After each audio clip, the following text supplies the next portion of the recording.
ለመላ ክርስትና እምነት ተከታዮች በሙሉ እንኳን ለብርሃነ መስቀሉ በሰላም አደረሳችሁ። ጤና ይስጥልን እንደምን አላችሁ የተወደዳችሁ ተመልካቾች። ከአማራ ሚዲያ ኮርፖሬሽን ደሴ ስቱዲዮ የመስቀል ደመራ በዓል የተመለከቱ ዜናዎቻችን ወደ እናንተ እናደርሳለን። ከዜናዎቹ ጋር ደጀናምባቸው አብሬያችሁ ቆያለሁ። በቅድሚያም የመስቀል ደመራ በዓል የጨለማው ዘመን ተገፎ የብርሃን ዘመን መምጣቱ የተበሰረበት በዓል መሆኑን በእምነቱ ተከታዮች ይገለጻል። ደመራ እውነትን በአንድነትና በህብረት ለመፈለግ ትብብር የታየበት ስለመሆኑም የእምነቱ አስተምህሮ ያስረዳል። የደመራ በዓልን አስመልክቶ ዘጋቢያችን አበሻን ላይ ከሃይማኖት አባት ጋር ቆይታ አድርጎ ተከታዩን አሰናድቷል። መስቀል ደመራ በዓል በክርስትና እምነት ተከታዮች ዘንድ በድምቀት ከሚከበሩ በዓላት አንዱ ነው። ደመራ በአንድነትና በህብረት እውነትን ለማግኘት የተደረገ ሁነት ነው። የመስቀል ደመራ በዓል በእምነቱ ተከታዮች ልዩ ትርጉም የሚሰጠው የአደባባይ በዓል ነው። መስቀል በዓልና ደመራ ግንኙነታቸው ምንድነው? በኮምቦልቻ ከተማ አስተዳደር የመንበረ ጸባዖት ቅድስት ሥላሴ ቤተክርስቲያን አስተዳዳሪ መልአከ ብርሃን ኪሮስ ፋሲል ያስረዳሉ። ተጀመረው በእናታችን በቅድስት እሌኒ ነው። ቅድስት እሌኒ የጌታችን የመድኃኒታችን ኢየሱስ ክርስቶስን ነገረ መስቀሉን በጥልቀት ተረዳች ስለነበረች ያንን ብጻት ገብታ ነበርና ስለቷ ሲደርስላት መስቀሉን ከተቀበረበት ለማውጣት ያደረገችው የመጀመሪያው ደመራ ነው። ከልዩ ልዩ ቦታ ሰዎች ካሉበት እንጨት ወይም ችቦ አሰባስበው ይዘው እንዲመጡ አደረገች። በዚያ በተመረጠው ቦታ ባስቆፈረችው ጉድጓድ ደመራውን አስደመረችው ማለት ነው። በደመራው ላይ ዕጣን ጨመረችበት። ዕጣኑ ሰማየ ሰማያት ደርሶ ተመልሶ የክርስቶስ መስቀል ወደ ያለበት ሰገደ አመለከታት ማለት። የደመራው በዓል ሌላው አንድምታ ከጨለማ ዘመን ተወጥቶ በመስቀሉ ብርሃን አገኘን እንደማለት መሆኑን የእምነቱ አስተምሮ እንደሚገልጽ መልአከ ብርሃን ኪሮስ ገልጸዋል። ችቦው ብርሃናችንን አገኘን። የጨለማ ዘመን የነበረው ክረምት ተወግዶ መስቀል አበራ እያሉ አይደለም። መስቀል አብርሃ በከዋክብት አሰርግቦ ሰማይ ነው እኮ። መስቀል ብርሃንን አሳየ። ክረምቱ ተወገደ፣ በጋው መጣ ስንል ከመስከረም 16 እስከ መስከረም 25 ዘመነ መስቀል ይባላል። ነገረ መስቀሉ የሚነገርበት ስለ መስቀሉ ታሪክ የሚተረክበት ስለሆነ መልካም ዘመንን ለማብሰር ነው። በቃ ብርሃን በራ፣ ጸልመት ተወገደ ነው። 5500 ዘመን የነበረው የዲያብሎስ የጨለማ ዘመን አይደል። ክረምቱም እኮ እንግዲህ ነጎድጓዱ መብረቁ አስፈሪ ነው። አሁን እየጠባ ነጋ፣ ብርሃን አየን። መሰባሰብ አንድ መሆን ብርሃን እንደሚሰጥ ከደመራ በዓል በመማር በሕይወታችንም ልንተገብረው እንደሚገባ መልአከ ብርሃን ኪሮስ አስረድተዋል። የቀደመውን ጨለማ አለማወቅ፣ ድንቁርናን፣ አለመግባባትን፣ አለመረዳዳትን፣ አለመስማማትን እናስወግድ የሚልም አንድምታ አለው በውስጡ እና ያንን ሁሉም ይዞ ተሰባስቦ ይመጣና ወደ የት ነው የሚያደርገው? አንድ ላይ ነው የሚደምረው። የተበታተነው ሐሳባችን ስንግባባ ወደ አንድነት ይመጣል። የጨለማው ሐሳባችን ስንወያይ መፍትሄ ያመጣል ሲሉ በዚህ አይነት መልኩ ተበታተነው ነገር አንድ ሲሆን ኃይል ይኖረዋል። ያ የመስቀሉን ክብር ይገልጣል በሚል እሳቤ እንዲህ አድርገው አባቶቻችን ያደርጉታል።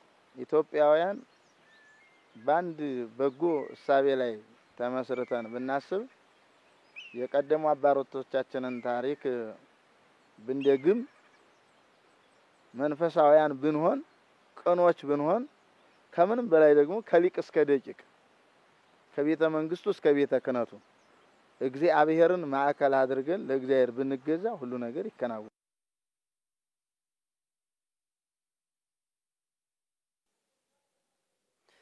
የመስቀል በዓል ኢየሱስ ክርስቶስ ለሰው ልጆች ሰላምና ፍቅርን ያስተማረበት በመሆኑ የእምነቱ ተከታዮች በዓሉን ሲያከብሩ ሃይማኖታዊ አስተምህሮቱን በመተግበር ሊሆን እንደሚገባ የእምነቱ አባቶች ይናገራሉ።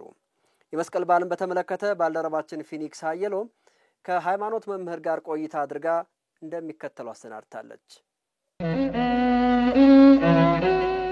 ኢየሱስ ክርስቶስ የሰው ልጆችን ከመርገም ለማዳን ከ5500 ዘመን በኋላ ከልጅ ልጅህ ተወልጄ አድነሃለሁ ያለውን አምላካዊ ቃል ለመፈጸም ከቅድስት ድንግል ማርያም ተወልዶ በመስቀልም ተሰቅሎ ዲያብሎስን ድል ነስቶ ከሲኦል እንዳወጣ መጽሐፍ ቅዱስ ይጠቅሳል። ኢየሱስ ክርስቶስ የሰው ልጆችን ድህነት ላወጀበት የመስቀል በዓል የእምነቱ ተከታዮች በልዩ ልዩ ሃይማኖታዊ ዝግጅቶችም ያከብሩታል። ከአሚኮ ጋር ቆይታ የነበራቸው የደሴ ደብረ ቤቴል ቅድስት ሥላሴና ቅዱስ ገብርኤል ካቴድራል የስብከተ ወንጌል ጸሐፊ የሆኑት ዲያቆን ኢያሱ ለማ የመስቀል በዓል ኢየሱስ ክርስቶስ ለሰው ልጆች ሰላምን ያወጀበት ታላቅ ዕለት ነው ብለዋል። ክርስቶስ የተሰቀለበት መስቀል በቀራንዮ አደባባይ ላይ ለሰው ልጆች ሰላምን ያወጀበት ጥልን የገደለበት መስቀል በጊዜው አዳኝነቱን ያልተረዱ መድኃኒትነቱን ያላወቁ አይሁድ እሱን ሰቅለው እንደገደሉ ሁሉ መስቀሉ ደግሞ ድውይ ሲፈውስ፣ ሙት ሲያስነሳ፣ ለምጽ ሲያነጻ፣ ጎባጣ ሲያቀና ባዩ ጊዜ ጠልተውና ተመቅኝተው ያንን ክርስቶስ የተሰቀለበትን መስቀል ታላቅ ጉድጓድ ቆፍረው በኢየሩሳሌም አንጻር በዚያ ግን ለ300 ዓመታት ያክል የከተማውን ጉድፍ የከተማውን ቆሻሻ እየጣሉ ኮራብታ እስኪመስል ድረስ የመስቀሉ ደዝባ እንዲጠፋ አድርገው ኖረዋል። መስቀሉን ለመፈለግ ወደ ኢየሩሳሌም ጉዞ ያደረገችው የንጉስ ቆስጠንጢኖስ እናት ንግስት እሌኒ መስቀሉ ያለበትን ቦታ ለማግኘት የነበራት ጽናት በቤተክርስቲያኗ ትልቅ ቦታ እንደሚሰጠው ዲያቆን ኢያሱ ለማ ይናገራሉ። በብዙ ትዕግስት፣ በብዙ ጽናት፣ በብዙ ጸሎት፣ በብዙ ተጋድሎ፣ በብዙ ድካም የክርስቶስ መስቀል ያረፈበትን የተቀበረበትን ቦታ ኪራኮስ የሚባል አንድ ሽማግሌ አግኝታ በእርሱ አማካይነት በአባቶች ጸሎት ደመራ ደመረች። በዚያ ላይ ዕጣን አደረገችበት። ያ ዕጣኑ ወደ ሰማያት ወጥቶ መስቀሉ ያረፈበት ኮረብታ ላይ ቆሻሻው የበዛ ሄዶ ከብዙ ዘመን በኋላ ከ300 ዓመት በኋላ ኮረብታ ሆኖ ነበርና በዚያ ላይ ጭሱ ምልክት ሰጣት። መስከረም 16 ቀን ደመራውን አስደምራ በዕጣኑ ጭስ የመስቀሉን ቦታ አወቀች። በማግስቱ መስከረም 17 ቀን ቁፋሮ አስጀምራ እንግዲህ ታላቁን ክርስቶስ የተሰቀለበትን አይሁድ በክፋት የቀበሩትን ቅዱሱን የሰላም ዙፋን መስቀልን መጋቢት 10 ቀን ከቁፋሮ በታላቅ ትጋት ተቆፍሮ ወጥቷል ማለት ነው። የመስቀል በዓል ኢየሱስ ክርስቶስ በመስቀል ተሰቅሎ ይቅርታ በማድረግ ሰላምና ምህረትን ለዓለም ያስተማረበት ምሳሌ ነው ያሉት ዲያቆን ኢያሱ ለማ የእምነቱ ተከታዮች በዓሉን ሲያከብሩ ሰላምና ፍቅር ለሰው ልጆች የታወጀበት ዕለት መሆኑን በማሰብ ሊሆን እንደሚገባም አመላክተዋል። አንድ ሀገርነቷ የሚታወቀው ሀገርነቷን የሚቆይ የራሷ ሰንደቅ ዓላማ አላት። ይሄ መስቀል ደግሞ ለክርስቲያኖች አርማችን ነው። መስቀልን ስናይ እውነተኛው አባታችን መድኃኔ ዓለም ኢየሱስ ክርስቶስ በመስቀል ላይ ተሰቅሎ እኛን እንዳዳነን ፍቅሩን እንደገለጸልን የመዳን ምልክታችን ነው። ለዚህ ነው ነብዩ እግዚአብሔር ቅዱስ ዳዊት በመዝሙር 9 ላይ ሲናገር ይላል ወሃብኮሙ ትምህርተ ለእለ ይፈሩከ ለሚፈሩህ ከቀስት ፊት ያበልጡ ዘንድ ወዳጆችህ ምልክትን ሰጣቸው። መስቀልን ምልክት ስንመለከት የመስቀልን አርማ ስናይ የመስቀልን ቅርጽ ስንመለከት ነጻነት፣ ፍቅር፣ ሰላም ለሰው ልጆች ታወጀበት መሆኑን እናስባለን። መስቀል ክብሬ ነው ከክፉ መውጫ። የመስቀል ደመራ በዓል በወልዲያ ከተማ ተከብሯል። በበዓሉ የሰሜን ወሎ ዞን ሀገረ ስብከት ሊቀ ጳጳስ የቅዱስ ላሊበላ የበላይ ጠባቂና የቅዱስ ሲኖዶስ አባል ብፁዕ አቡነ ኤርሚያስ ባስተላለፉት መልእክት አይሁዳውያን አረማውያኑም በመስቀል ላይ ደሙን አፍስሶ እኩል ሰላም ሰጥቶ ከፈጣሪያቸው አስታርቋል ብለዋል። በመስቀሉ የጥልና የመነቃቀፍ ግድግዳው የፈረሰበት ነው ያሉት ክርስቲያኖች በዓሉን ስናከብር በመስቀል የተገኘ ፍሬን በመልቀም ነው። በመስቀሉ የተለቀመው ፍሬም አንድነትና ሰላም ነው።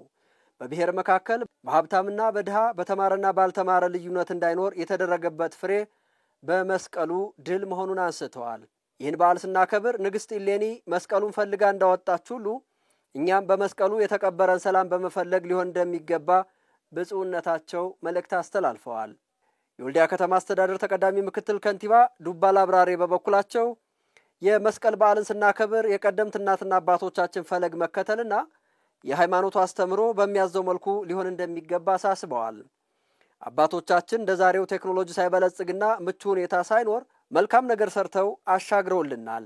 እኛም ያሉንን ምቹ ሁኔታዎች ተጠቅመን የአባቶቻችንን አሻራ ተከትለን ለቀጣዩ ትውልድ የሰላምና የልማት እርሾ ልናሻግር እንደሚገባ መልእክት አስተላልፈዋል። ለእድገትና ልማትም ይሁን ቤተ እምነት ሄደን ጸሎት ለማድረስ የሚቻለው በሰላም ላይ ነው ያሉት ከንቲባው የወልዲያ ከተማ ሕዝብ የአካባቢውን ሰላም እንዲጠብቅ ጠይቀዋል።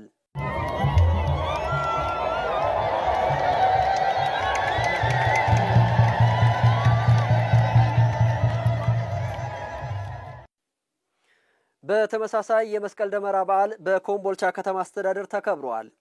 በበዓሉ ላይ የኮምቦልቻ ከተማ የቃሉና የአርጎባ ወረዳ ቤተ ክህነት፣ የሃይማኖት አባቶች፣ ካህናት፣ የከተማ አስተዳደሩ የሥራ ኃላፊዎችና ልዩ ልዩ የህብረተሰብ ክፍሎች ተገኝተዋል። ህዝበ ክርስቲያኑ ከያጥቢያው በመሰባሰብ የደመራ በዓል ወደሚከበርበት ቦታ በያሬዳዊ ዝማሬ በእልልታና በተለያዩ ሃይማኖታዊ ስርዓቶች ተሰባስበው የደመራ ስነ ስርዓቱ ተከናውኗል። ባልደረባችን አንተነህ ጸጋዬ እንደዘገበው። በተመሳሳይ ዜና በኦሮሞ ብሔረሰብ አስተዳደር ከሚሴ ከተማ የመስቀል ደመራ በዓል የእምነቱ ተከታዮች፣ የሃይማኖት አባቶችና የመንግስት የሥራ ኃላፊዎች በተገኙበት በዓሉ መከበሩን ዘጋቢያችን ኢማም ኢብራሂም መረጃውን አድርሶናል።